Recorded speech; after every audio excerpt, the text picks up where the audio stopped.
Oblivion at Alton Towers was the prototype Bolliger Mabillard dive machine. This ride essentially is a one-trick pony, as it features just a drop and a turnaround. But what a trick that drop is. The iconic near vertical drop is marked in gold. The dive machine has gone on to be one of B&M's most popular models.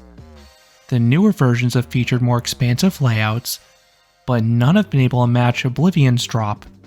I will explain why in this review. Alton Towers has used the codename Secret Weapon for their large coasters ever since the 1990s. Secret Weapons 1 and 2 were to be an aero pipeline coaster that was never erected. The first Secret Weapon to be built was Secret Weapon 3 in 1994, which would be the famous Nemesis. This was one of the earliest Bolliger Mabillard inverted coasters. Alton Towers loved working with B&M, so shortly thereafter, they asked the company if they had any new models in development. B&M was covertly developing the dive machine. The park thought this model had major potential, and they signed a contract for the first one. Throughout 1997, Alton Towers teased Secret Weapon 4. Fantasy World was closed and became an active construction site. All that was visible was a giant hole in the ground. The park did not reveal the new attraction until early 1998, shortly before it would open. Oblivion opened in March of 1998 as the quote-unquote world's first vertical drop roller coaster. That claim was not entirely true for two reasons though. One, there already were coasters out there with vertical inclines. Intamin had opened two reverse freefall coasters in 1997, Superman the Escape at Six Flags Magic Mountain, and Tower of Terror at Dreamworld. Both hit 90 degrees on their giant spike. 2. Oblivion does not actually hit 90 degrees. The drop only reaches a max angle of 87.5 degrees. This is because B&M's trains at the time did not have spring wheel assemblies, meaning a truly vertical drop would be uncomfortable. A mirrored clone of Oblivion was built at Janfusen Fantasy World in 2000, named Diving Machine G5. The third dive machine opened in 2005. This would be SheiKra at Busch Gardens Tampa.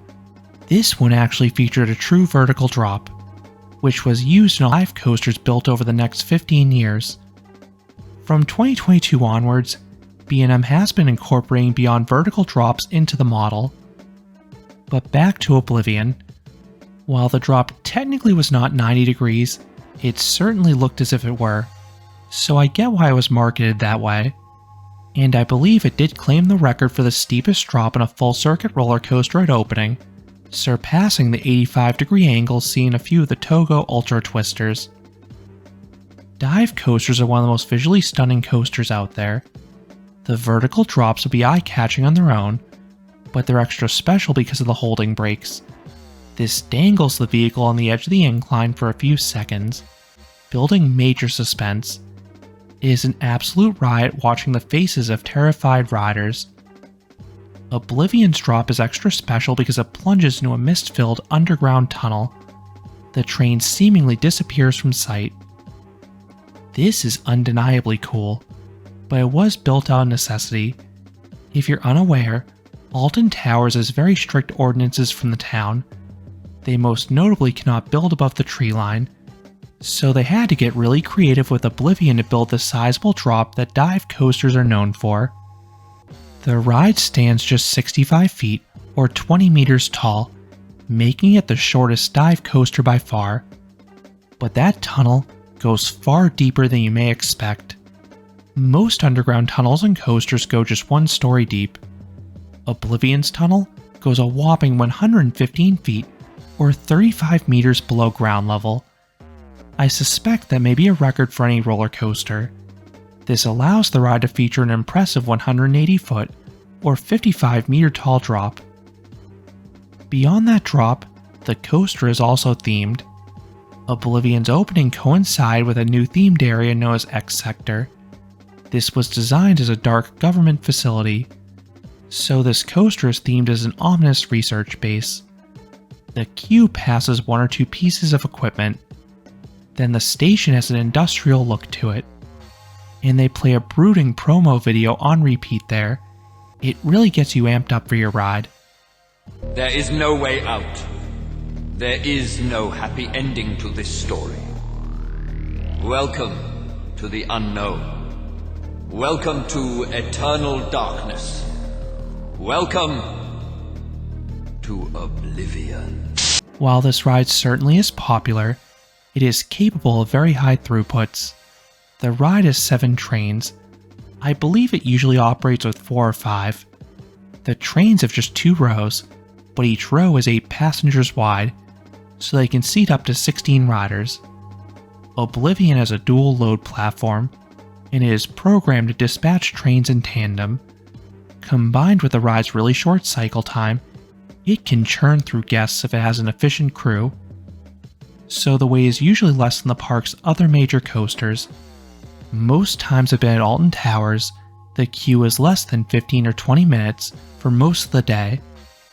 It can back up on busy days, but I can almost guarantee the other coasters will have far worse queues. Even if it's short, you'll still have a bit of a walk through the queue because it is a long wrapped pathway. If necessary, Oblivion is included in the park's paid fast track skip the line service. This merges you near the station, so you usually can board in less than 5 minutes. Once in the station, you are assigned a row. Most people prefer dive coasters in the front row for that unobstructed view, which makes sense because the visuals are a big part of the experience. But I tend to prefer these coasters in the back row for the added whip over the drop, and I have no problem seeing the drop from there anyway. The attendants have always honored my request for the back row, since it is usually open.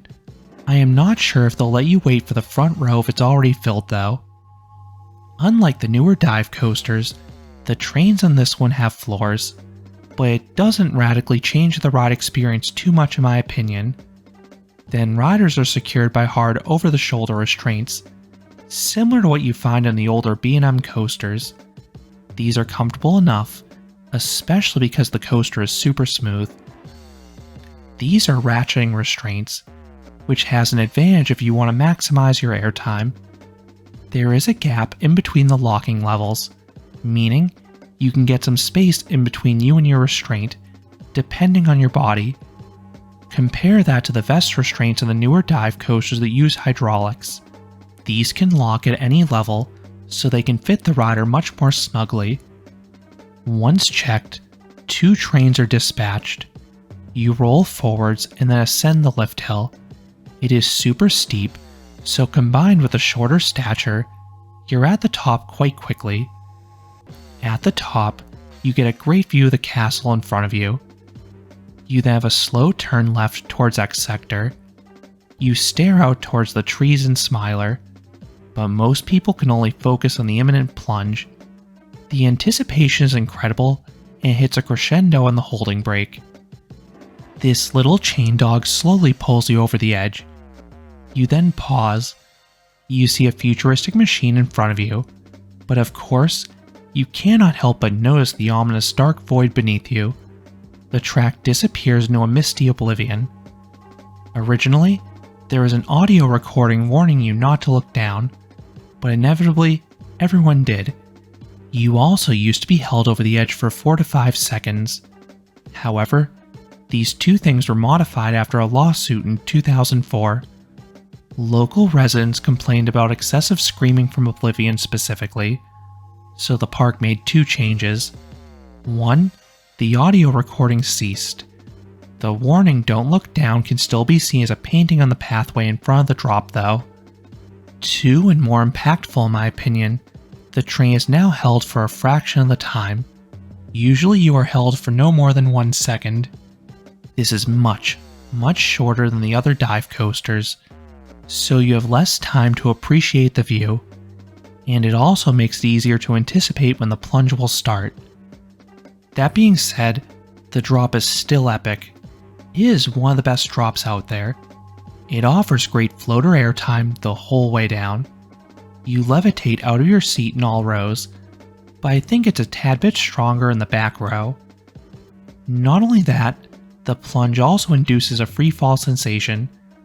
I don't usually get that tummy tickling sensation in the other dive coasters. I think I experienced that feeling on Oblivion because you cannot visually discern how long you'll fall due to the dark mist-filled tunnel.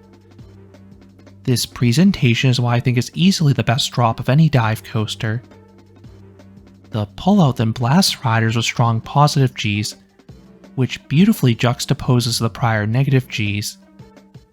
You then climb upwards and emerge from the tunnel.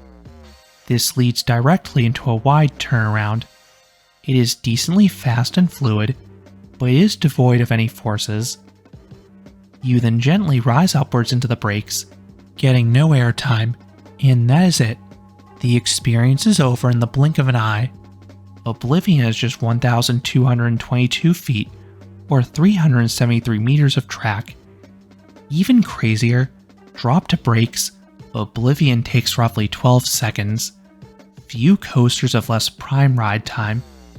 And to put that figure in perspective, Kingda Ka was roughly twice as long as the original dive coaster. I think a majority of this ride's cost went to that signature plunge. It could not have been cheap to dig out and reinforce a tunnel that deep.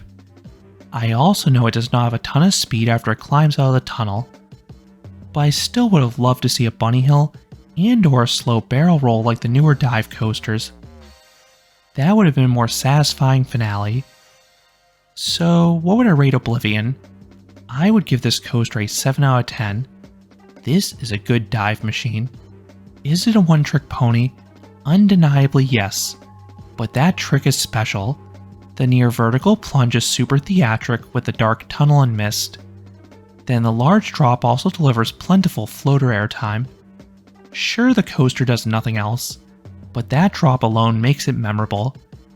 It is in the lower half of the dive coasters, but that drop is strong enough to keep it from the lowest tier. In a way, I think this ride is best compared to a drop tower. Both essentially consist of just one element, a big drop. Or think of this ride like Kennywood's Jackrabbit, where you also have just one noteworthy element in the double down. Whereas Jackrabbit has some fluff around that, Oblivion is short and to the point. I would love a longer ride experience, but what Oblivion does is strong enough to keep me coming back for a few laps anytime I'm at this theme park, especially since its high capacity usually leads to reasonable waits. Those are my thoughts on Oblivion at Alton Towers. What are your thoughts on the prototype dive coaster?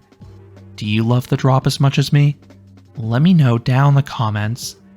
If you enjoyed this review, I would appreciate it if you gave this video a like, and you consider subscribing, because there'll be a lot more roller coaster and amusement park videos here at Canopy Coaster. Thanks for watching.